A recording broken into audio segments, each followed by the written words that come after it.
नमस्कार, हिमाचल खबरनामा में आपका स्वागत है। मैं हूं आपके साथ वर्षा पंवर। सबसे पहले नजर डालते हैं कुछ खास सुर्खियों पर।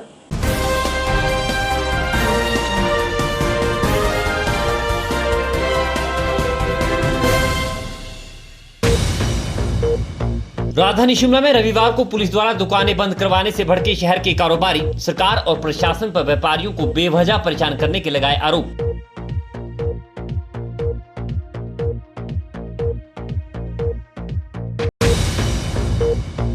विधानसभा अध्यक्ष विपिन सिंह परमार ने कहा, प्रदेश सरकार हर वर्ग के कल्याण और उत्थान के लिए वचनबद्ध।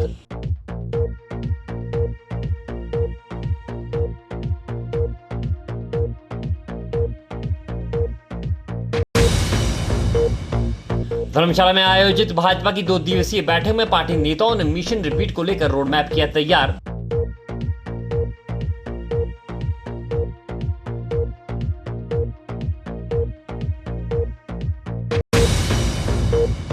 संगड़ाह में महिला आत्महत्या का मामला आया सामने, परिजनों ने जताई हत्या की आशंका, पुलिस से निष्पक्ष जांच की मांग।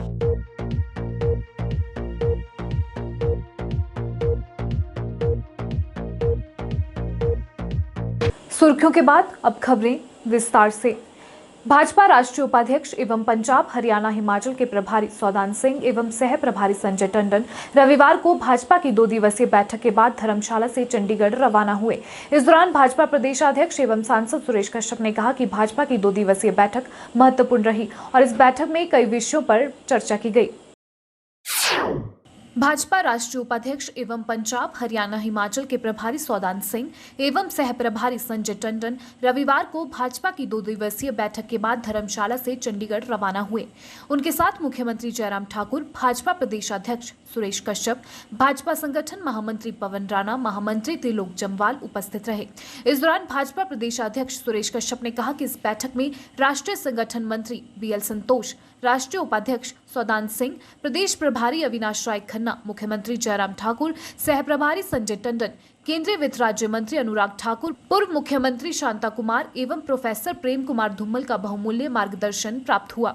उन्होंने कहा कि इन बैठकों में 2022 के मिशन रिपीट को लेकर रोड मैप तैयार किया गया है। भाजपा अनेकों कार्यक्रमों के माध्यम से कार्यकर्ताओं में नई ऊर्जा का संचालन करेगी। उन्होंने कहा कि हिमाचल में होने जा रहे तीनों उपचुनाव में भाजपा की जीत निश्चित है। सभी जगह वातावरण भाजपा के पक्ष में है और जनता एवं कार्यकर्ताओं का मूड भाजपा को जिताने का है। उन्होंने बताया कि भाजपा की प्रदेश कार्य समिति 30 जून को वर्चुअल माध्यम से होने जा रही है। इस कार्य समिति के माध्यम से जो भी निर्णय इन कार्य योजना बैठकों में लिए गए हैं उनको बूथ तक पहुंचाया जाएगा। बैठकों में केंद्रीय नेतृत्व का मार्गदर्शन प्राप्त होगा। उन्होंने कहा कि इन बैठकों से भाजपा नेतृत्व में नई ऊर्जा का संचालन हुआ है और आने वाले समय में भाजपा सरकार एवं संगठन सुदृढ़ रूप से कार्य कर जनसेवा में नए आयाम हासिल करेगी। विधानसभा अध्यक्ष विपिन सिंह परमार ने कहा कि प्रदेश में जब भी प्राथमिक स्वास्थ्य केंद्रों का सृजन होगा तो सुलह विधानसभा क्षेत्र के पुड़वा में भी प्राथमिकता के आधार पर स्वास्थ्य केंद्र स्थापित किया जाएगा। उन्होंने पुड़वा और घराना में फॉरेस्ट हट निर्माण की घोषणा की। विधानसभा अध्यक्ष रविवार को पुड़वा में प्रधानमंत्री राहत कोष में 35 लाभार्थियों को 8.25 लाख रुपए के राहत राशि के चेक वितरण के उपरांत बोल रहे थे। विधानसभा अध्यक्ष विपिन सिंह परमार ने कहा कि प्रदेश सरकार हर वर्ग के उत्थान और समान विकास के लिए संवेदनशीलता के साथ कार्य कर रहे हैं। उन्होंने कहा कि जरूरतमंद लोगों की सहायता ही भगवान की सच्ची सेवा है। उन्होंने कहा कि प्रदेश में लाखों लोगों को मुख्यमंत्री राहत कोष से सहायता उपलब्ध करवाई जा रही है। उन्होंने कहा कि पहाड़ी भौगोलिक परिस्थितियों के चलते प्रदेश में सड़कें ही हमारी जीवन रेखाएं हैं। उन्होंने कहा कि परौर से पुड़वा तक सड़क को डबल लेन बनाया जा रहा है और इस सड़क के विस्तार और सुधार पर 21 करोड़ 30 लाख रुपए व्यय किए जाएंगे। उन्होंने बताया कि नागनी से पुड़वा सड़क के सुधार पर 52 लाख और नोरा, बलोटा और परौर धीरा पुड़वा सड़क की टारिंग पर 90 लाख रुपए व्यय किए गए हैं। उन्होंने कहा कि राजकीय वरिष्ठ माध्यमिक पाठशाला पुड़वा में 74 लाख से अतिरिक्त कमरों का निर्माण किया जा रहा है। विधानसभा अध्यक्ष ने कहा कि हर घर को नल से जल और खेतों में सिंचाई सुविधा उपलब्ध करवाना उनकी प्राथमिकता है। उन्होंने कहा कि पुड़वा में उठाऊ सिंचाई योजना पर 1 करोड़ 19 लाख रुपए व्यय किए जा रहे हैं, जिससे 140 हेक्टेयर क्षेत्र को सिंचाई की सुविधा उपलब्ध होगी। इसके अलावा उठाऊ सिंचाई योजना बलोटा लाहड़ का निर्माण 76 लाख रुपए से किया जा रहा है और इससे 90 हेक्टेयर क्षेत्र में सिंचाई सुविधा उपलब्ध होगी। उन्होंने जल शक्ति विभाग को बटूहल कुहल का पानी बलोटा तक पहुंचाने के भी निर्देश दिए। विधानसभा अध्यक्ष ने पुडवा में कार्यकर्ताओं के साथ प्रधानमंत्री नरेंद्र मोदी की मन की बात भी सुनी। उन्होंने कहा कि मन की बात देश में सबसे पसंदीदा कार्यक्रमों में से एक है जिसे करोड़ों लोग सुनते हैं। उन्होंने कहा कि लोगों से संवाद स्थापित करने और लोगों तक अपनी बात पहुंचाने का यह सबसे अच्छा कार्यक्रम है। यहाँ पर जो हमने कंगैन से एक स्कीम बनाई है, ठम्बू में उस पर पानी को इकट्ठा किया जा रहा है। साथ में रहने वाली adjoining drinking water supply scheme जो है उनको भी उसके साथ जोड़ा जा रहा है। आने वाले कुछ दिनों में, वर्षों में नहीं, 2 महीनों में, 2-2.5 महीनों में ये मैं विभाग को टारगेट दे रहा हूं। पुडवा, बलोटा व नोरा को पेयजल योजना इसी स्कीम से उपलब्ध करवाया जाएगा, ये मैं यहाँ पर घोषणा कर रहा हूँ। आपके नलकों में पीने के पानी की इन 3 पंचायतों में मैंने चौकी और क्यारवा का जिक्र कर दिया है। गरहाना में जल जीवन मिशन में स्कीम बन रही है, उसकी मशीनरी को चेंज किया जा रहा है, ओवरहेड टैंक बनाए जा रहे हैं। इसलिए आने वाले 3 महीनों के बाद हम इस इलाके में कहीं बड़ा कार्यक्रम रखेंगे और कंगैन से जो पानी आ रहा है इन 3 पंचायतों में पहुंचा देंगे, ये भी मैं आपको आश्वस्त करना चाहता हूं। भाजपा प्रदेश महामंत्री एवं संसदीय क्षेत्र हमीरपुर के प्रभारी त्रिलोक जम्वाल ने देहरा जिला कार्यालय का औचक निरीक्षण किया। इस दौरान उन्होंने अभी तक के हुए सभी विकास कार्यों की भी समीक्षा की। भाजपा महामंत्री त्रिलोक जम्वाल ने कहा कि भाजपा पूरे प्रदेश भर में जिला कार्यालयों का निर्माण कर रही है, जिससे संगठन को बल मिलेगा। भाजपा प्रदेश महामंत्री एवं संसदीय क्षेत्र हमीरपुर के प्रभारी त्रिलोक जम्वाल ने देहरा जिला कार्यालय का औचक निरीक्षण किया। इस दौरान उन्होंने कहा कि एक कार्यालय का बड़ा महत्व होता है। कार्यालय निर्माण हमारे पूर्व राष्ट्रीय अध्यक्ष अमित शाह एवं वर्तमान राष्ट्रीय अध्यक्ष जगत प्रकाश नड्डा का सपना है, जो कि जल्द पूरा होने जा रहा है। उन्होंने कहा कि देहरा जिला कार्यालय का कार्य प्रगति पर है और जल्द ही इसे पूरा कर दिया जाएगा। इस अवसर पर उनके साथ प्रदेश उपाध्यक्ष रतन पाल एवं जिला देहरा महामंत्री अभिषेक पाधा उपस्थित रहे। Himachal Pradesh state health society के तहत राज्य में काम कर रहे स्वास्थ्य कर्मियों ने सरकार व विभाग पर अनदेखी के आरोप लगाए हैं। जिला मुख्यालय नाहन में health society contractual employees association की बैठक आयोजित हुई, जिसमें कर्मचारियों से जुड़ी विभिन्न मांगों पर चर्चा की गई। मीडिया से बात करते हुए एसोसिएशन के पदाधिकारियों ने बताया कि सोसाइटी के तहत कई कर्मचारी पिछले 20-22 सालों से काम कर रहे हैं, मगर उनके वेतन में आज तक वृद्धि नहीं हो पाई है। आरोप है कि पूर्व की वीरभद्र सरकार ने साल 2016 में नियमित वेतनमान के लिए नोटिफिकेशन जारी कर दी, मगर आज तक यह वेतनमान कर्मचारियों को नहीं मिल पाया है। इनका कहना है कि विभाग के उच्च अधिकारियों के साथ साथ विधायकों से लेकर मंत्रियों तक कई बार अपनी मांग को लेकर गुहार लगा चुके हैं, मगर इस और ध्यान नहीं दिया जा रहा है। कर्मचारियों का यह भी कहना है कि कोविड-19 के दौरान दिन रात उन्होंने अपनी सेवाएं दी हैं और इस दौरान कई कर्मचारी कोरोना पॉजिटिव भी हुए हैं, मगर सरकार लगातार कर्मचारियों की अनदेखी कर रही है। कर्मचारियों का कहना है कि यदि जल्द इनकी मांगों पर गौर न किया गया तो प्रदेश भर में विरोध का एक बड़ा रास्ता अपनाने के लिए उन्हें मजबूर होना पड़ेगा। बहुत सारे हमारे ऐसे एम्प्लॉय हैं जिनको 20 से 25 साल जो है वो काम करते हो गए स्टेट हेल्थ सोसाइटी में। इतने सारे नेशनल हेल्थ प्रोग्राम हैं जिन पे हम लोग काम कर रहे हैं, दिन रात काम कर रहे हैं, और स्टेट के जितने भी टारगेट हैं उनको हमने अचीव किया है टाइम पर, और सारे जो आउटकम्स हैं वो सरकार को जो है बेस्ट से बेस्ट एफर्ट दिए, दिन रात काम किया है। इतने ज़्यादा एफर्ट्स करने के बावजूद और जितनी भी हमारी स्टेट की जो यूनियन है, चाहे डिस्ट्रिक्ट यूनियन है, उनके कुछ एफर्ट्स करने के बाद जो है पिछली गवर्नमेंट ने 2016 में हमें जो है रेगुलर पे स्केल देने की जो है वो नोटिफिकेशन की थी, जो कि सरकार ने अभी तक इम्प्लीमेंट नहीं की है। कोई भी ऐसा एम्प्लॉय नहीं है हिमाचल में जो आज तक रेगुलर नहीं हुआ है हमारे सिवाय।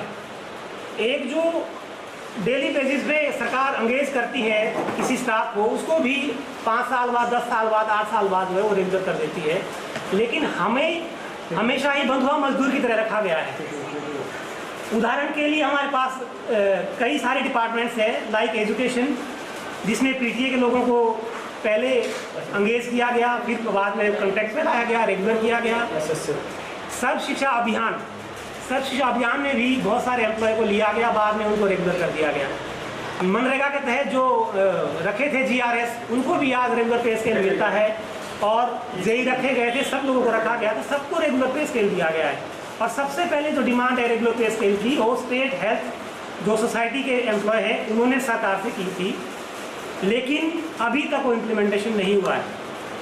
इन बिटवीन जो कोविड आया, कोविड में भी हमारे लोगों ने, बहुत सारे लोगों ने जो है वो दिन रात काम किया है, लगभग सभी ने काम किया, लेकिन कुछ ऐसे लोग हैं जो 3-3 महीने तक जो है अपनी फैमिली से नहीं मिले हैं। बहुत सारे लोगों को कोविड हुआ और कोविड पॉजिटिव हुए, अब वो बेचारे अभी भी काम कर रहे हैं। और ऐसा कोई सरकार का मंच नहीं है जहां हमने नाक नहीं रगड़ी है, चाहे विधायक हो, चाहे मंत्री हो, चाहे मुख्यमंत्री हो, हमेशा ही हमने हर चौखट में नाक रगड़ी है, लेकिन हमें हाथ में कुछ भी आज तक नहीं मिला है। सरकार हमसे काम लेती है, दिन रात काम लेती है। डिपार्टमेंट के जो ऑफिसर्स हैं वो हमें एक ही बात बोलते हैं कि आप तो हमारे डिपार्टमेंट की रीढ़ की हड्डी हो।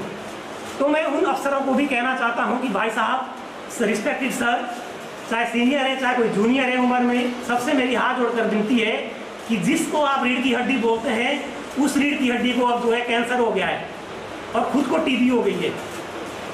क्योंकि ना तो हम अपनी सेहत का ध्यान रख पा रहे हैं, ना तो हमें कोई स्मार्ट इंसेंटिव मिलता है। अगर हमारा कोई बंदा मर जाता है, उसकी फैमिली रोड पे आ जाती है। एनपीएस रिटायर्ड कर्मचारी अधिकारी महासंघ के प्रदेशाध्यक्ष डॉक्टर संजीव गुलेरिया ने प्रदेश सरकार पर हर मोर्चे पर विफल रहने के आरोप लगाए हैं।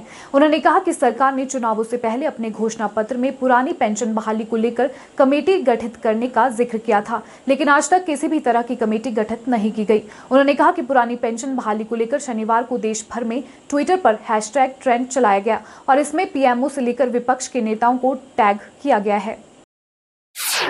एनपीएस रिटायर्ड कर्मचारी अधिकारी महासंघ के प्रदेशाध्यक्ष डॉक्टर संजीव गुलेरिया ने कहा कि अगर सांसदों और विधायकों को पुरानी पेंशन योजना का लाभ मिल सकता है तो नई सेवाएं देने वाले सरकारी कर्मचारियों को इस लाभ से क्यों वंचित किया गया है। डॉक्टर गुलेरिया ने बताया कि आज हालात ऐसे हैं कि 70,000 रुपए तनख्वाह लेने वालों को रिटायरमेंट के बाद मात्र 500 रुपए की पेंशन मिल रही है, जिससे गुजर बसर करना मुश्किल है। उन्होंने कहा कि प्रदेश में होने वाले उपचुनाव में कर्मचारी न तो भाजपा को समर्थन देंगे और न ही कांग्रेस को। उन्होंने कहा कि दोनों ही संगठन इस मामले में कर्मचारियों का शोषण कर रहे हैं और उनके हक को जबरन दबाया जा रहा है।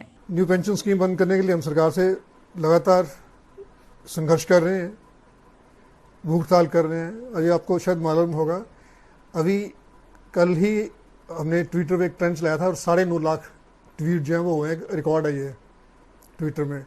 वो इसलिए किया था, वो पीएमओ, जारम, ऑपोजिशन लीडर राहुल गांधी वगैरह सभी को हमने ट्वीट करके उनको जागृत करने के लिए, यार कर्मचारियों को पुरानी पेंशन जो है वो बहाल की जाए। एमएलए एमपी जो पुरानी पेंशन के हकदार हैं, तो कर्मचारियों को पेंशन क्यों नहीं है। देखिए, मैं खुद class 1 gazetted officer, Ayurvedic medical officer retire हुआ हूँ हिमाचल गवर्नमेंट सर्विसेज से, और मुझे जो मेरा पैसा जमा था एनपीएस का, उसका मुझे 528 रुपये 50 पैसे एक उसका ब्याज मिलता है, जिसको कि सरकार ने पेंशन का नाम दे दिया हुआ है। और जो आदमी 70-72 हज़ार रुपया सैलरी लास्ट ली हो जिसने, और उसको 528 रुपये 50 पैसे पेंशन मिलती है, तो उसका कैसे गुजर बसर होता होगा।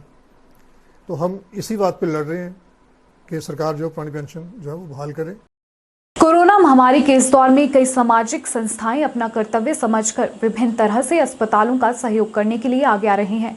इसी के तहत Narkanda adventure sports tourism and rescue club द्वारा नारकंडा के 6 प्राथमिक स्वास्थ्य केंद्रों को स्वास्थ्य उपकरण सौंपे गए, ताकि अस्पताल में उपचाराधीन मरीजों को ठीक होने में सहयोग मिल सके। वहीं इस दौरान कांग्रेस के प्रदेशाध्यक्ष कुलदीप सिंह राठौर व अन्य लोग भी विशेष रूप से मौजूद रहे।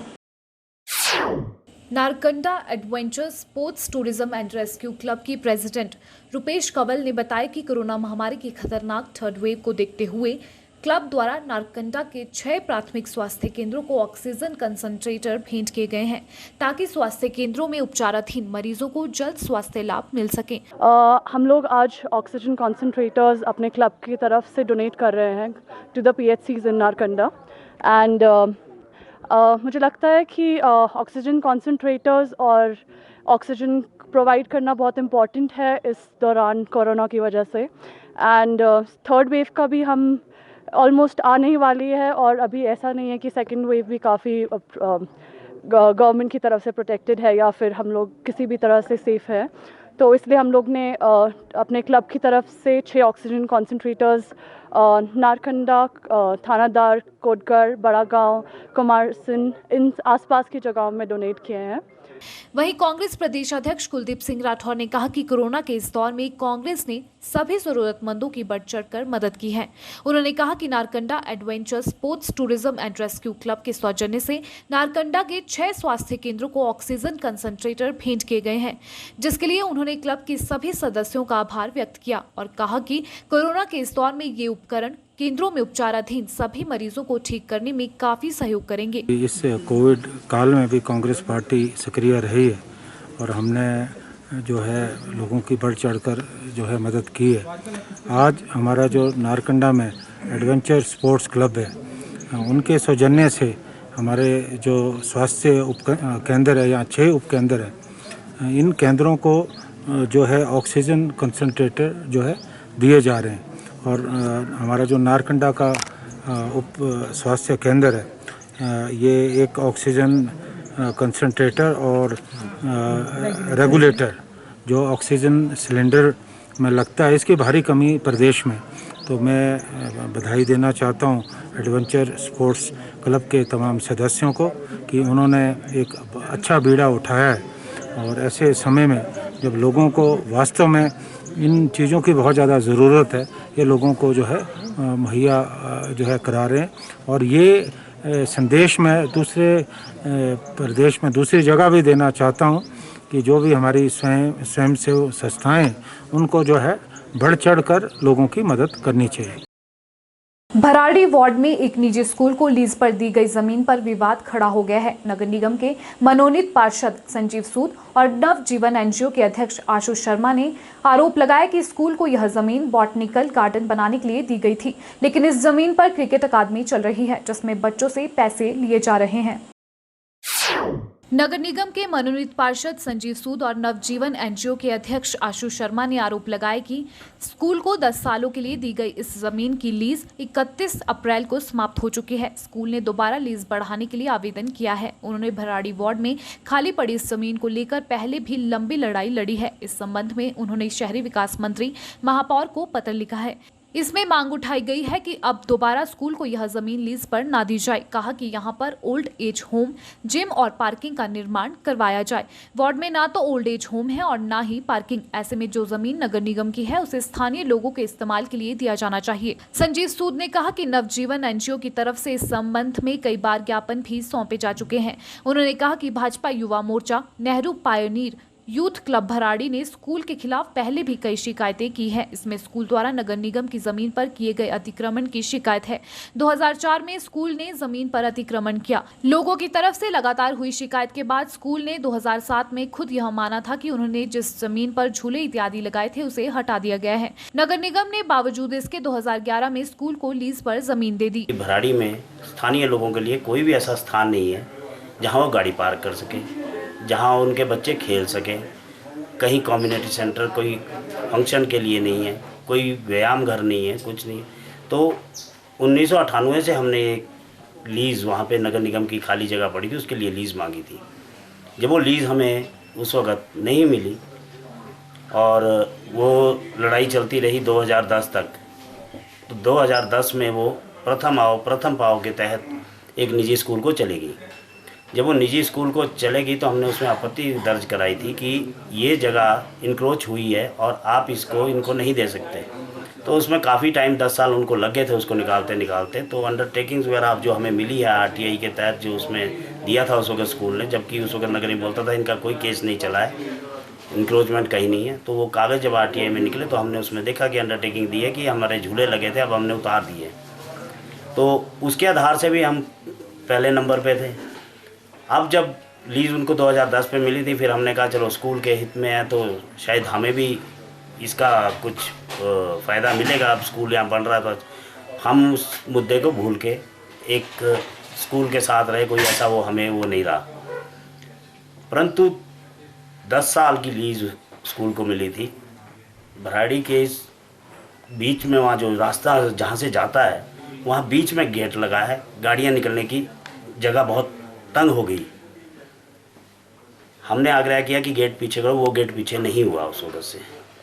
स्कूल में एकेडमी क्रिकेट चलाई, हमारे बच्चों से पैसे लिए गए। हमने कहा शायद फ्री सेवा। नगर निगम से अब किस तरह की मांग करते हैं? हम यही कहते हैं जो उन्होंने वायलेशन रूल की है उसकी जांच की जाए और फर्दर ये जो है इनको ना दे के वहाँ के स्थानीय जनता को उसके काम के लिए दी जाए। हम उसके लिए आभारी रहेंगे। राजधानी शिमला के माल रोड, लक्कड़ बाजार और लोअर बाजार में आवश्यक वस्तुओं की दुकानों को छोड़कर अन्य सभी दुकानें पुलिस प्रशासन द्वारा अचानक बंद करने से व्यापारी भड़क गए हैं। व्यापारियों का कहना है कि 2 साल से वे सरकार का सहयोग करते आए हैं, लेकिन सरकार द्वारा व्यापारियों का बिल्कुल भी सहयोग नहीं किया जा रहा है। वहीं व्यापार मंडल के अध्यक्ष इंद्रजीत सिंह ने भी सरकार पर व्यापारियों के साथ भेदभाव करने के आरोप लगाए हैं। हिमाचल प्रदेश में प्रवेश के लिए बंदिशें खत्म होते ही भारी संख्या में बाहरी राज्यों से पर्यटक पहाड़ों की रानी शिमला का रुख कर रहे हैं।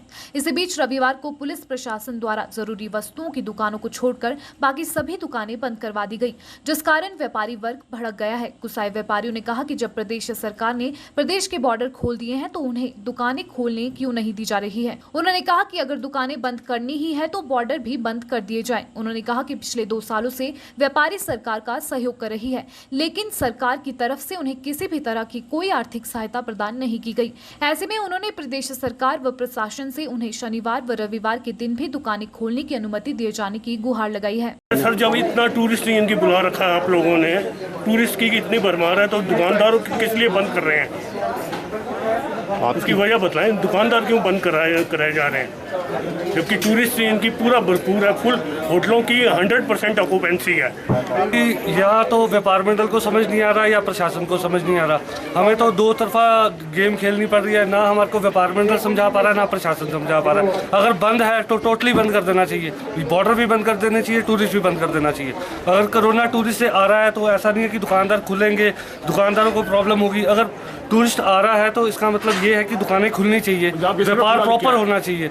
अगर व्यापार नहीं करने देना चाहिए तो आप बॉर्डर भी बंद कर दीजिए ताकि यहाँ की जनता को भी सेव कर दिया जाए। दुकानदारों को भी खोलना चाहिए। सैटरडे संडे जब टूरिस्ट आ रहे हैं, हमने 2 साल वेट की है हर चीज़ की, हमें कोई फाइनेंशियल एड्स भी नहीं मिले हैं, तो हम चाहते हैं कि हमें डिग्निटी से बिजनेस करने दिया जाए, कोई प्रॉब्लम्स ना आए, क्योंकि पहले व्यापारी 2 साल से बहुत ज़्यादा प्रॉब्लम्स पे है। वहीं व्यापार मंडल शिमला के अध्यक्ष इंद्रजीत सिंह ने भी पुलिस प्रशासन के इस तरह अचानक से माल रोड, लक्कड़ बाजार और लोअर बाजार की दुकानें बंद करवाने के फैसले को गलत करार दिया है। उन्होंने कहा कि माल रोड, लक्कड़ बाजार और लोअर बाजार की मार्केट पर्यटकों पर ही निर्भर करती है। ऐसे में इस तरह अचानक से दुकानें बंद करवाना किसी भी तरह से तर्कसंगत नहीं है। उन्होंने कहा कि इस तरह के मामलों से कहीं न कहीं प्रशासन और सरकार के बीच तालमेल की कमी साफ देखी जा सकती है। उन्होंने आरोप लगाते हुए कहा कि वर्तमान सरकार व्यापारियों के बिल्कुल खिलाफ है और उनके साथ भेदभाव किया जा रहा है। सरकार द्वारा उन्हें किसी भी तरह की आर्थिक सहायता नहीं दी गई। ऐसे में उन्होंने सरकार और प्रशासन से मांग की है कि उन्हें शनिवार और रविवार के दिन भी दुकानें खोलने की अनुमति दी जाए। हम देख सकते हैं माल रोड पे काफ़ी चहल पहल है, सारे होटल हमारे बुकड हैं, ओवर क्राउडेड है। कल ऑलमोस्ट 100% ऑक्यूपेंसी सब होटल की। इसी के चलते जो हमारी माल रोड की मार्केट है और हमारी जो लक्कड़ बाजार की मार्केट है, ये 100% टूरिस्ट के ऊपर डिपेंडेंट है।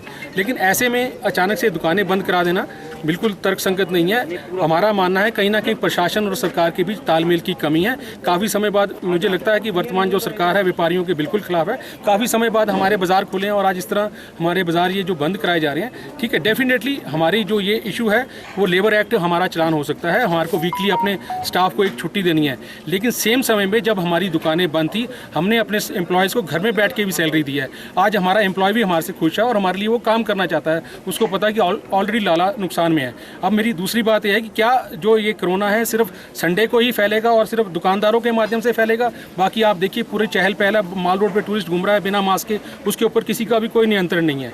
लेकिन मुझे लगता है कि जो व्यापारियों के साथ भेदभाव किया जा रहा है बिल्कुल गलत है। ना ही किसी तरह की हमारे को कोई हेल्प मिली है, ना ही कोई हमारे कूड़े के बिल माफ़ किए, ना कोई बिजली के बिल माफ़ किए, ना ही कोई बैंक की हमारी लिमिट्स को वो किया गया। सभी व्यापारी चारों तरफ से परेशान है और अब जब थोड़ा सा भगवान से हमें मौका मिला है, टूरिस्ट आ रहा है और हमारा जो रश थोड़ा बहुत बाज़ारों में आया, तो ये हमारे बाज़ार बंद करा रहे हैं, जो बिल्कुल तर्कसंगत नहीं। संगड़ाह उपमंडल के गांव भड़वाना में एक 24 वर्षीय महिला द्वारा आत्महत्या करने का मामला सामने आया है। वहीं इस मामले में महिला के परिजनों ने हत्या की आशंका जताई है। ऐसे में परिजनों ने इस पूरे मामले में उचित जांच की मांग की है। बता दें, महिला के शव को पोस्टमार्टम के लिए doctor YS Parmar medical college Nahan भेज दिया गया है। संगड़ा उपमंडल के गांव भड़वाना में एक 24 वर्षीय महिला द्वारा आत्महत्या करने का मामला सामने आया है। मीडिया से मुखातिब लड़की के पिता चेतराम ने कहा कि उनकी बेटी द्वारा आत्महत्या नहीं की गई है, बल्कि उसकी हत्या की गई है। उन्होंने कहा कि उनकी बेटी की मौत के एक दिन पहले बेटी ने उनको फोन करके बताया कि उसका पति उसके साथ मारपीट करता है और उसे ससुराल पक्ष द्वारा तंग किया जा रहा है। लड़की के पिता ने आरोप लगाया कि ससुराल पक्ष के लोगों द्वारा लड़की को मारकर फंदे से लटकाया गया है ताकि यह सुसाइड का मामला लगे। उन्होंने कहा कि यदि उनकी बेटी ने सुसाइड किया था तो उसके परिवार के लोगों को चाहिए था कि वो पुलिस या मायका पक्ष के लोगों को भी इसकी सूचना देते और उन्हें मौके पर बुलाते। ऐसे में उन्होंने इस पूरे मामले में उचित जांच की मांग उठाई है। लड़की का फोन आया था, उन्हें मैं बोला क्या बात होगी भाई? बोले मेरे को ही मार रहे हैं। मार क्यों रहे भाई, क्या बात है? बोले क्या नाम मेरे साथ ज़बरदस्ती कर रहे हैं। क्या मैं कहा मैं कल आ रहा हूँ ऊपर और मैं बातचीत करता हूँ। फिर 9:30 बजे इसके घर वाले का फ़ोन आ गया, ज्वाई का। उन्हें बोला भाई क्या नाम ऐसा है, अपनी लड़की या तो पार ले जाओ या मैं छोड़ दूँ। मैं कहा मैं ऊपर ही आ रहा हूँ, कल मैं ऊपर बातचीत करूँगा। उन्हें तो बाद में बोला भाई अगर आप आते हैं ठीक है, नहीं तो मैं इसको मार दूँगा, है जी। और उसके बाद उन्हें फ़ोन काट दिया। आप कहाँ हैं? मैं कहा मैं ददाऊ पुल पे हूँ। मैं कहा क्या बात कि आप वहाँ उस गांव में न जाओ, बढ़वाने में आप संगड़ा हॉस्पिटल में आ जाओ। मैं कहा क्यों भाई? वो आपकी लड़की यहाँ हॉस्पिटल में ले रखी है। मैं कहा कोई कारण? बोलो वो एक्सपायर हो गई, वो फांसी के दौरान वो मर गई। मैं बोला मैं कहा भैया ऐसा है, वो उसका तो फ़ोन आया था मेरे को। इसका मतलब इन्होंने उसको मार के ऊपर टांग दिया, है जी। फिर पुलिस वालों के साथ मैं बैठ के संगड़ा हॉस्पिटल में गया तो लड़की अंदर बैठ के ऊपर थी। फिर थानेदार ने अंदर जाके उसको देखा तो वही उसके निशान आँखों के थे, उसके निशान काले निशान, और देखा उसके बोलो इसके कहीं चोट नहीं है। और फिर थानेदार ने बोला भाई हाँ क्या शक? में का भाई अब शक का क्या कहना, मेन मकसद इनका ये है भाई जब उसने इन्होंने ऐसा कांड किया है ना, तो ये दिखा नहीं सकते, मेरे को फ़ोन नहीं कर सकते, थाने वाले को फ़ोन नहीं कर सकते थे भैया ऐसे कारण हो गया हमारे पर, कल कोई ऐसी बात ना आए। इन्होंने लड़की को मार के किया हुआ है और इसके ऊपर लटका दी मार के। और इन्होंने क्या नाम हमको ये बोला भी इन्हें अपनी फांसी दे दी। गौर हो कि मृतक महिला अपने पीछे एक 9 महीने के नवजात बच्चे को छोड़ गई है। अब देखना होगा कि पुलिस महिला के मायके वालों की शिकायत पर इस मामले में कैसे कार्रवाई को आगे बढ़ाती है।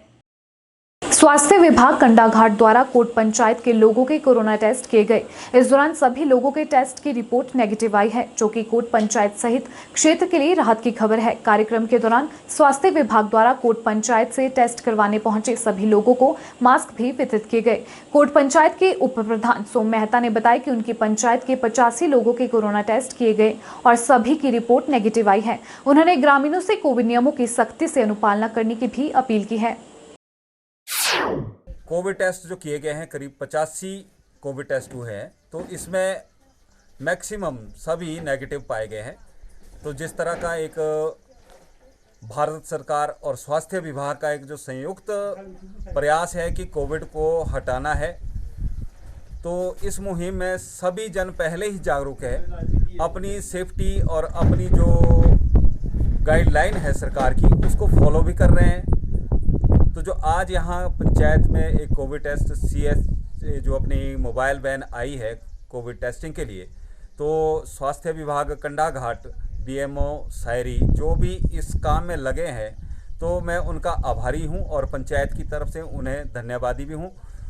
जिस तरह की एक सरकार की गाइडलाइन है कि 2 गज दूरी, मास्क है ज़रूरी, सैनिटाइज़र का प्रयोग करें, 2 गज की दूरी जिस तरह से मेंटेन करनी है वो सभी रखें। और जिस तरह की जब अगला भी लहर का एक आने का प्रकोप, जो इसका आने का एक संयोग बन रहा है, शायद संयोग ही बोल सकते हैं इसको, जो इस तरह की महामारी फैल रही है, तो तीसरी लहर के लिए भी हम जागरूक हैं और लोगों को घर घर जाकर जागरूक कर रहे हैं। अनुभव प्राप्त किया है हमने इस पंचायत में कि जो लोग जागरूक हैं, 85 लोगों के जो टेस्ट हुए हैं तो उसमें सभी नेगेटिव पाए गए हैं। तो जागरूकता है और जो सरकार के आदेश हैं उसको भी करीब करीब सभी लोग फॉलो कर रहे हैं। हिमाचल प्रदेश में प्रवेश के लिए बंदिशें खत्म होते ही भारी संख्या में पर्यटकों की आमद में बढ़ोतरी देखने को मिल रही है। राजधानी शिमला में पर्यटकों की भारी आमद से शिमला की मुख्य सड़कें जाम रही। शहर में बाईपास से लेकर शिमला का कार्ट रोड जाम रहा। सुबह से ही बड़ी संख्या में पर्यटक शिमला का दीदार करने पहुंच रहे हैं। 20 मिनट में बाईपास से कार्ट रोड का तय होने वाले रास्ते में 1 से 1.5 घंटे का समय लग रहा है। वीकेंड पर पहाड़ों की रानी शिमला में पर्यटकों का जनसैलाब उमड़ आया है। हिमाचल प्रदेश में प्रवेश के लिए बंदिशें खत्म होते ही भारी संख्या में पर्यटकों की आमद में बढ़ोतरी देखने को मिल रही है। कोरोना की वजह से बुरी तरह प्रभावित हुआ पर्यटन कारोबार अब पटरी पर लौटता नजर आ रहा है। राजधानी शिमला में पर्यटकों की भारी आमद से शिमला की मुख्य सड़कें जाम रही। शहर में बाईपास से लेकर शिमला का कार्ट रोड जाम रहा। सुबह से ही बड़ी संख्या में पर्यटक शिमला का दीदार करने पहुंच रहे हैं। 20 मिनट में बाईपास से कार्ट रोड का तय होने वाले रास्ते में 1 से 1.5 घंटे का समय लग रहा है। शहर की सड़कों पर ट्रैफिक बढ़ने से पुलिस का काम भी दोगुना हो गया है। शहर में पर्यटकों की संख्या में बढ़ोतरी होने से शहर की सभी मुख्य पार्किंग फुल हो गई है। शिमला के सर्कुलर रोड पर लिफ्ट की बहुमंजिला पार्किंग के अलावा छोटा शिमला स्थित पार्किंग में भी पर्यटकों की आमद बढ़ने से पार्किंग फुल है। सरकार प्रशासन की ओर से मिली ढिलाई के बीच लोग लापरवाही न बरते, इसके लिए प्रशासन की ओर से लोगों को नियमों का पालन करने की अपील की जा रही है। ढिलाई के बीच जरूरी है कि लोग भी नियमों का सही तरह से पालन करें। वहीं एसपी शिमला मोहित चावला ने कहा कि पर्यटन खुलने के बाद शहर में गाड़ियों का आवागमन बढ़ा है। ट्रैफिक संभालने के लिए अतिरिक्त स्टाफ लगाया गया है। उन्होंने कहा कि स्मार्ट सिटी प्रोजेक्ट्स के तहत शहर में जगह जगह सड़कों पर निर्माण सामग्री उतरने से भी दिक्कत पेश आ रही है। हम सब जानते हैं कि स्मार्ट सिटी के कामों को काफ़ी रफ्तार है और इस टाइम जो मेन रोड्स हैं और जहाँ पे वाइडनिंग का काम स्मार्ट सिटी में डिफरेंट प्रोजेक्ट्स का काम चल रहा है, उसकी वजह से भी कई रोड्स वन वे या कहीं पे ऑब्स्ट्रक्शंस हैं। हालांकि पुलिस की टीम सुबह एक बारी रेकी करके आ जाती हैं और जो भी कंसर्न अथॉरिटीज़ हैं उनको बोल दिया जाता है कि डेब्रिस या ग्रेवल या जो भी रोड़ी और सामान वहाँ पड़ा उसको साइड पर कर दिया जाए ताकि ट्रैफिक में थोड़ा सा सुधार हो सके। ये 1-2 इश्यूज़ हम फेस कर रहे हैं। हमारी टीम पूरी कोशिश कर रही है कि लोगों को कम से कम इनकन्वीनियंस हो, बट जो काम चले हुए हैं वो उनका भी होना ज़रूरी है। आई थिंक थोड़ा समय ये दिक्कत रहेगी। Once these works are finished, एक बार ये काम हो जाएंगे, क्योंकि काफ़ी काम ऐसे हैं जो कंप्लीट हो गए हैं और काफ़ी काम ऐसे जो कंप्लीशन की स्टेज पे हैं। और हम सब जानते हैं, हम अपने आसपास भी देखते हैं कि हर तरफ शिमला में इस टाइम काम चले हुए हैं स्मार्ट सिटी में, और ऑफ कोर्स उसमें पुलिस बहुत योगदान देती है कि ट्रैफिक को सुचारू रूप में चलाने के लिए। बट लोगों को इनकन्वीनियंस कम हो इसके लिए हमने ऑलरेडी एक्स्ट्रा रिजर्व ट्रैफिक के लिए डिप्लॉय की हैं। और वीकेंड और छुट्टी के आसपास काफ़ी रश रहता है क्योंकि टूरिज़्म खुलने से टूरिस्ट भी काफ़ी आ रहे हैं। But as far as Shimla police is concerned, हमारे लड़के दिन रात आपकी सेवा में लगे हुए हैं। फिर भी आपके अगर आसपास कहीं आपको लगता है कि कोई काम चला है जिसको जल्दी कराना चाहिए, क्लियर करना चाहिए, यहाँ कहीं ट्रैफिक की इशू है, हमारे साथ शेयर करें। हम कोशिश करेंगे वहाँ डिप्लॉयमेंट भी करें और उस एरिया को क्लियर भी करवाएं। हिमाचल खबरनामा के इस अंक में इतना ही। नमस्कार।